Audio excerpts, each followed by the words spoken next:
할렐루야. 이 새벽에도 주님 앞에 나가시는 성도님들을 환영하며 축복합니다. 이제 우리 다 같이 사도신경으로 신앙 고백하시겠습니다. 나는 전능하신 아버지 하나님 전지의 창조주를 믿습니다. 나는 그의 유일하신 아들 우리 주 예수 그리스도를 믿습니다. 그는 성령으로 잉태되어 동정녀 마리아에게서 나시고 본디오 빌라도에게 고난을 받아 십자가에 못 박혀 죽으시고 장사된 지 사흘 만에 죽은 자 가운데서 다시 살아나셨으며 하늘에 오르시어 전능하신 아버지 하나님 우편에 앉아 계시다가 거기로부터 살아있는 자와 죽은 자를 심판하러 오십니다. 나는 성령을 믿으며 거룩한 공교회와 성도의 교제와 죄를 용서받는 것과 몸의 부활과 영생을 믿습니다. 아멘. 찬송가 369장 찬양드리겠습니다. 369장입니다.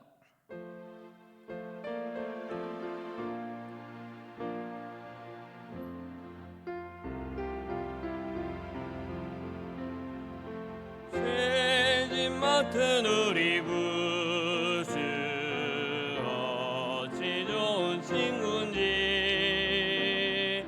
걱정 근심 무거운 주께 맡기세. 주께 구함 없는 고로 복을 받지 못하네. 사람들이 어찌하여 아랠 줄을 모를까. 시험 걱정 모든 사람 누군가. 의질없이 낙심 말고 기도드려 아뢰세. 이런 진실하신 친구 찾아볼 수 있을까. 우리 약함 아시오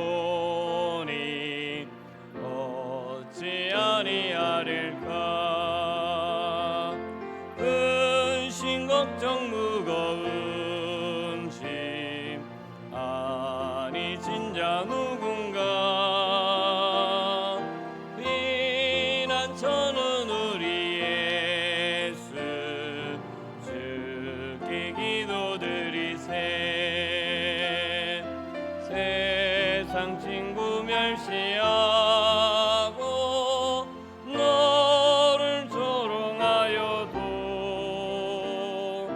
예수 품에 안기어서 참된 위로받겠네.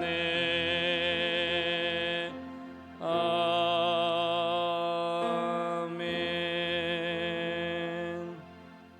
오늘 우리 주신 하나님의 말씀은 여호수아 10장 16절부터 28절까지의 말씀입니다. 여호수아 10장 16절부터 28절까지 말씀 구약성경 335변에 있습니다. 여호수아 10장 16절부터 우리 28절까지 말씀 한 절씩 교독하시고 28절은 우리 합독하도록 하겠습니다. 그 다섯 왕들이 도망하여 막게다의 굴에 숨었더니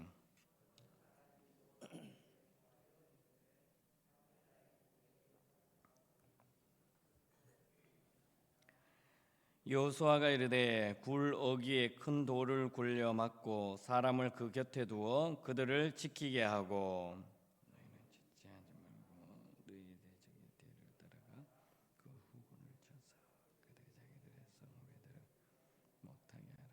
너희 하나님 여호와께서 그들을 너희 손에 넘겨.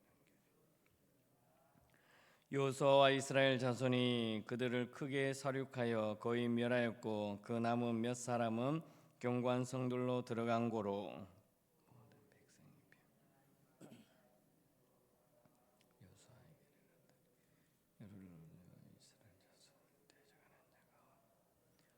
그때 여호수아가 이르되 굴 어귀를 열고 그 굴에서 그 다섯 왕들을 내게로 끌어내라 하매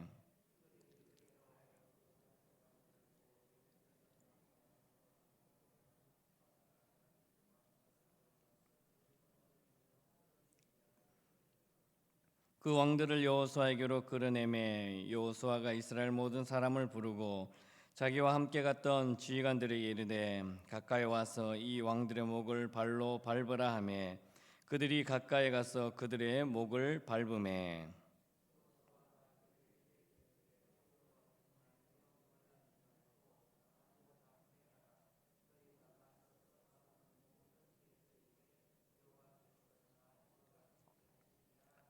그 후에 여호수아가 그 왕들을 쳐 죽여 다섯 나무에 매달고 저녁까지 나무에 달린 채로 두었다가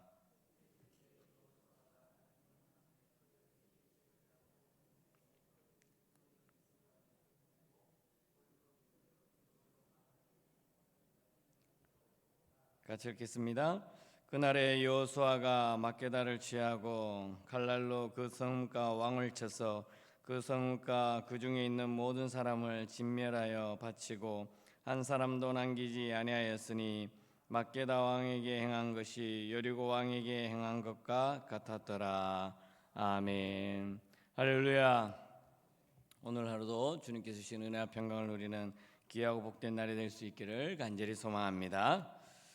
오늘 말씀은 여호수아와 온 이스라엘이 이제 기브온과 그리고 그 다섯 왕들 연합군과의 그 싸움에서 승리를 거둔 상황입니다. 그리고 가나안 남부 지역을 이제 정복한 기록들이 있는데요.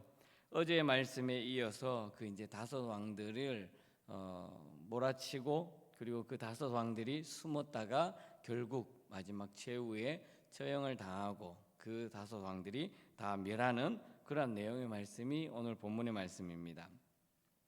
여호수아와 그 군대는 이제 길갈에서 밤새 올라와 기브온에 이르렀고 또 연합군과 오랜 시간 전투를 벌였습니다. 그런데 그 과정에 하나님의 도우심으로 말미암아 커다란 우박이 거의 다섯 왕들과 연합군에게 거의 임해서 모든 것을 다 전멸한 상태였습니다. 왕들하고 몇몇만 남아 있는 그런 상태였죠. 다시 이제 길갈로 돌아와서 이스라엘 백성들과 기브온의 진열을 다시금 이제 정비를 하게 되죠. 기브온과 길갈은 약 한 30km 정도 차이 나는 곳이었습니다. 그래서 그들은 이제 전쟁에서 나갔다가 돌아왔기 때문에 아주 피곤한 상태, 지친 상태여서 그렇게 쉼을 가지고 있었습니다. 그런데 첩보가 들어오죠. 그 첩보가 뭐냐면 16절에 보면 이렇게 말하죠. 그 다섯 왕들이 도망하여 막게다의 굴에 숨었더니 이제 도망하여서 굴 안에 이 왕들이 같이 숨어 있는 거예요. 그런데 17절 보니까 어떤 사람이 여호수아에게 구하여 이르되 막게다의 굴에 그 다섯 왕들이 숨은 것을 발견하였나이다라고 이제 첩보가 들어오죠. 그 도망하였던 다섯 왕들이 막게다 굴에 숨어 있습니다라는 것을 여호수아에게 이야기를 하죠. 여호수아가 그 이야기를 듣고 나머지 군사들을 이제 전멸하기 위해서 이제 지략을 펴면서 하나님의 마지막 그 전략을 짜게 되는 거죠. 그래서 그 이야기를 들은 여호수아가 그 굴 문을 굴의 큰 돌을 막아버립니다. 큰 돌로 그 굴을 막게 하고 사람을 지키게 하죠. 그런 다음에 나머지 군사들에게 그 다섯 왕들의 남은 군사들을 쫓아가라라는 거죠. 쫓아가서 그들을 다 전멸시키라고 여호수아가 명령합니다. 왕들이 없는 상황, 왕들이 도망한 그 상황에 군사들은 어쩔 수 없는 거죠. 갈팡질팡하면서 전혀 싸움을 할 수가 없는 상황이죠. 오합지졸이 되는 거죠. 그러한 상황을 알고 있었던 여호수아가 그 나머지 다섯 연합군을 이제 몰아치기 위해서 그 성읍들을 쫓아가라는 거죠. 그래서 지휘관들이 나머지 군사들을 이끌어 그 나머지의 연합군의 각 왕들의 연합군의 마지막 남은 자들까지 진멸하게 되죠. 그러다 보니까 그들도 도망하여서 몇 사람들만 겨우 자기들의 견고한 성에 들어가게 되었다라는 거죠. 이후에 이제 다시금 이 여호수아와 그 군대들이 진영으로 돌아오죠. 돌아오는데 21절에 보면 되니까 모든 백성이 평안히 막게다 진영으로 돌아와 여호수아에게 이르렀더니 혀를 올려 이스라엘 자손을 대적하는 자가 없었더라. 그간 다섯 왕들과 그 백성들이 일어나 가지고 여호수아와 이스라엘 기브온을 치려고 했던 그런 민족들이 있었지만 이제는 혀를 올려서 이스라엘 자손을 대적하는 자가 없었다라고 성경은 기록하고 있습니다. 이 모든 것이 무엇입니까? 하나님의 계획과 하나님의 섭리, 그리고 하나님의 개입하심, 하나님의 도우심으로 말미암아 이 다섯 왕들의 민족을 거의 전멸시켰는 모습입니다. 그런데 이제 남은 다섯 왕들에 대한 것이 남아 있죠. 가나안 사람들은 당연히 이제 이스라엘 민족들을 바라보면서 하나님의 백성들의 모습을 보면서 여리고 성도 넘어왔고 아이 성도 이겼고 기브온과 손을 잡았다라고 할 때 그들을 비웃었습니다. 다섯 왕들이 연합하면 하나님의 백성, 하나님의 백성이라고 할지라도 우리가 연합해서 기브온을 물리치고 하는데 우리가 당연히 지겠어라는 그런 아주 교만함과 자만함, 그리고 하나님의 백성을 비웃고 대적했다라는 거죠. 기브온처럼 아무리 강한 민족이고 또 용감한 군사를 가지고 있더라도 그들이 지혜를 꿰어내서 속임수를 했지만 그래도 이스라엘과 맺은 언약 때문에 그 민족이 멸하지 않고 다 살아남은 그런 모습과 대조적으로 이 다섯 왕들은 자기들이 연합하여서 이스라엘 백성을 물리칠 수 있다라는 그런 어리석음 때문에 모든 민족이 거의 전멸하게 되었다라는 것이죠. 이제 다섯 왕의 처형과 마무리를 하게 되는 거죠. 여호수아가 이 다섯 왕들을 끌어내라고 말하죠. 굴 안에 있던 다섯 왕들을 다 끌어내고 지휘관들에게 말하죠. 그들의 목을 꿇어앉힌 다음에 그들의 목을 밟으라라고 하는 거죠. 이 상황을 보게 되면 지휘관들이 그 왕들의 다섯 왕들의 목을 밟고 있는 그 상황을 보게 되면 완전한 이제 철저한 모욕과 어떻게 보면 이스라엘 백성들의 완전한 승리의 모습을 더 확신하는 거예요. 그래서 이스라엘 백성들이 많은 사람들이 쳐다보는 그 상황 속에서 다섯 왕들을 끌어안치고 그리고 그 목을 밟고 엎드린 채로 목을 밟게 하고 결국 그들을 처형시켜 버립니다. 이 상황을 보게 되면 한편으로 지휘관들이 이 처형당하는 그 모습을 보면서 하나님의 메시지를 전하죠. 두려워하지 말며 놀라지 말라. 이러한 상황에 대해서 너희들은 강하고 담대해야 된다라고 말하고 있는 것입니다.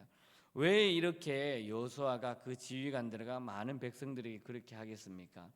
만약 자칫 그러한 상황들을 이스라엘 백성들에게 보여주지 않고 또 하나님의 뜻에 의해서 다섯 왕들을 만약에 살려둔다면 이후에 또 다른 어떠한 대적들이 일어나서 이스라엘을 칠지 모르는 그런 상황 속에 있다라는 것이죠. 그것을 잘 알고 있는 여호수아가 하나님의 말씀을 듣고 그들을 처형하게 되죠. 이 처형하는 것을 보게 되면 신명기 21장의 말씀을 그대로 행하는 것이죠.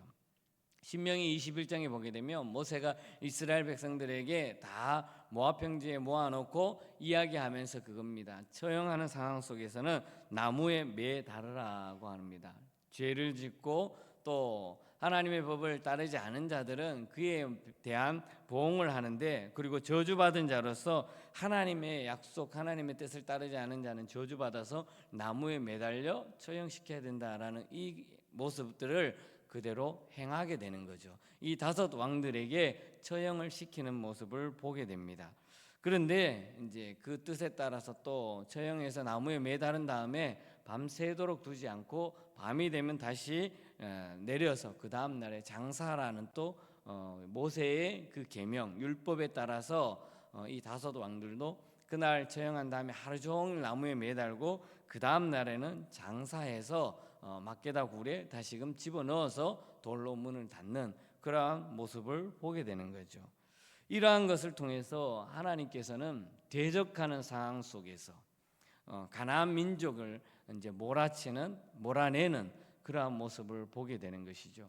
이것은 바로 이스라엘 민족, 하나님께서 택한 이스라엘 민족을 가나안이라는 거대한 족속들이 살고 있는 그곳에서 모든 것을 살아남기 위해서 진멸해야 되는 그 과정의 모습을 보여주고 있는 것이죠. 만약에 그러한 상황이 처형하는 모습, 또 몰아치는 모습, 진멸하는 모습들이 만약에 그것을 긍휼하는 여기는 마음으로서 다 살려주게 된다면 나중에 오히려 그들이 통해서 그 가나안 족속을 통해서 이스라엘 민족이 무너지는 그러한 상황 속에 있기 때문에 이 가나안에 들어가는 이스라엘 백성들에게는 무엇보다 그들과 싸워서 이겨야 되는 거예요.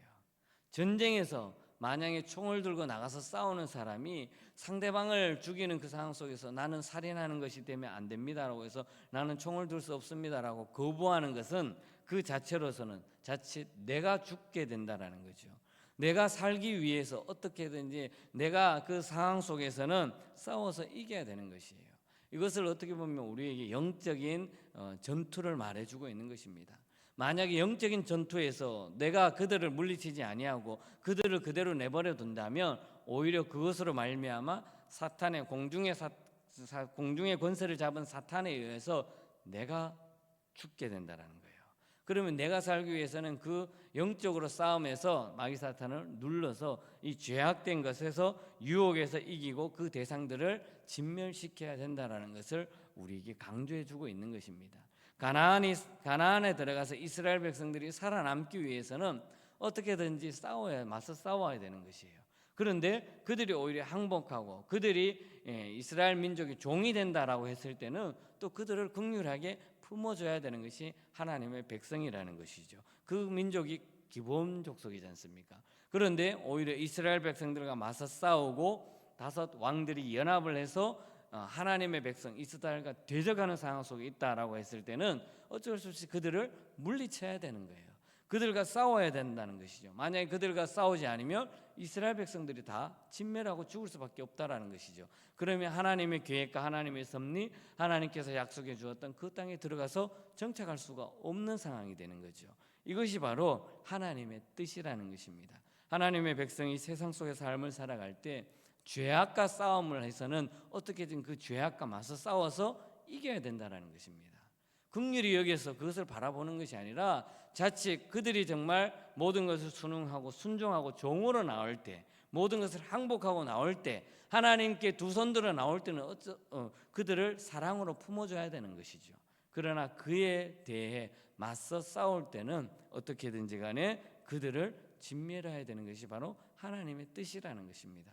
이것을 바로 여호수아와 다섯 왕들과의 싸움에서 하나님의 뜻을 그들에게, 이스라엘 백성들에게 가르쳐주고 있는 것이죠. 이 다섯 왕들뿐만 아니라 나머지 가나안 땅에 있는 족속들이, 수많은 족속들이 있는데 이제 가나안 땅에 들어가서 삶을 살아가기 위해서는, 그 영토를 차지하기 위해서는 어쩔 수 없는 하나님의 뜻을 이루어 가야 하는 것이 바로 이스라엘 백성들과 여호수아의 모습이라는 것을 우리에게 말씀해 주고 있다라는 것입니다. 오늘 하루의 삶도 마찬가지입니다.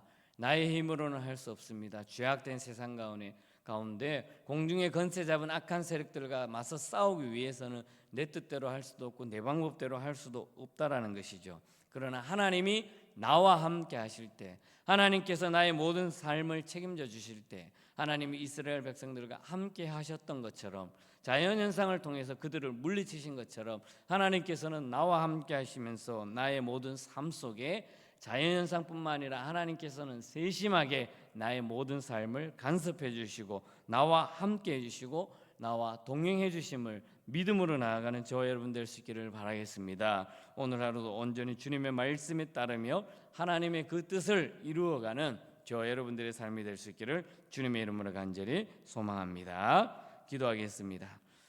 은혜로우신 하나님 아버지, 참 감사합니다.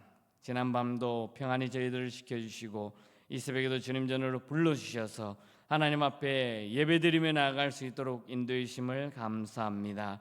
오늘도 들은 말씀들을 잘 기억하게 해주시고 이 죄악과의 싸움 속에서, 세상과의 싸움 속에서, 어떠한 상황 속에서든지 말씀에 의지하며 하나님께서 나와 함께 하심에 믿음으로 나가게 해주시고 담대함으로, 두려워하지 말고 놀라지 말고 떨지도 말고 오히려 믿음으로 당당하게 그들과 맞서 싸워서 이기며 승리하며 나아가는 우리의 삶이 될 수 있도록 인도하여 주시옵소서. 하나님의 뜻을 이루고자 합니다. 죄악된 세상 가운데 믿음으로 말미암아 날마다 승리하는 삶을 살게 해주시고 오늘 하루도 하나님께서 나와 동행함으로 말미암아 기쁘고 즐겁고 행복한 하루의 삶을 온전히 살아갈 수 있도록 인도하여 주시옵소서. 우리 성도들의 삶 여러 가지 형편과 처지에 놓여 있을지라도 하나님께서 나와 함께 하심을 믿고 감사하며 기쁨과 주님께 영광 올려드리며 나아가는 오늘날의 모든 성도들의 삶이 될 수 있도록 역사하여 주시옵소서. 언제나 하나님 앞에 감사와 찬양이 끊이지 않는 우리 모든 성도들의 삶과 공동체가 될 수 있도록 역사하여 주시옵소서. 모든 은혜 감사드리며 사랑이 많으신 예수님의 이름으로 기도드리옵나이다. 아멘. 하늘에 계신 우리 아버지, 아버지의 이름을 거룩하게 하시며 아버지의 나라가 오게 하시며 아버지의 뜻이 하늘에서와 같이 땅에서도 이루어지게 하소서.